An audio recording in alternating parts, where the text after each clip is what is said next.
polyvalent, être bilingue, connaître les plantes et l'histoire du caillou.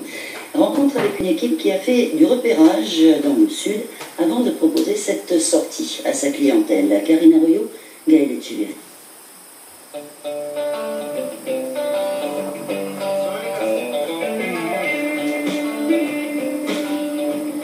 La bosse, Axel Boulet. Les guides professionnels, Dominique Lepoule, qui note tout, et Alain Faure, qui mémorise tout. Ils connaissent la Calédonie comme personne et aujourd'hui Axel va leur montrer la prestation qu'ils proposeront à une riche clientèle touristique, une visite inédite du sud calédonien. Après, c'est d'essayer de sortir aussi des sentiers battus ou des sentiers connus du sud pour pouvoir montrer aux touristes quelque chose de différent de ce qu'on voit forcément dans les brochures.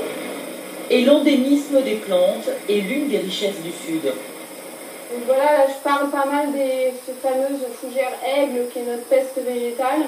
En revanche, la plante carnivore du crève-cœur est un trésor. Certaines espèces de Nepenthes ou de gourdes lumineurs sont endémiques à la Calédonie.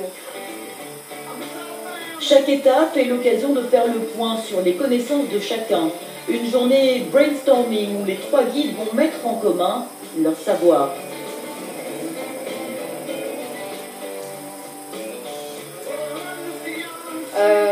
On a ce grand canal qu'on appelle le canal Woody, donc entre la première ligne de crête et la deuxième ligne de crête. C'est donc ici que passent la plupart des bateaux pour aller à l'île des Pins ou aller dans la baie de Trony. Je pense que c'est aussi ce que les gens viennent chercher, c'est beaucoup d'informations, beaucoup d'anecdotes, de petites histoires, de grandes histoires, et puis comme c'est la région du Sud, une région à fort taux d'endémisme, bon, il faut aussi connaître pas mal de plantes. Donc c'est tout ça qu'on travaille aujourd'hui. Alain Faure, guide du patrimoine depuis 23 ans, a une botte secrète, l'histoire, et cette région est tout à fait à son goût. Au niveau du Sud, c'est vraiment la partie la plus riche au niveau historique. Donc il y a eu le bagne, où il y a le village, la mine de fer, toutes les cobaleurs, etc. Donc c'est vraiment très très riche au niveau historique le Sud. Petit passage obligé par notre planète Mars calédonienne.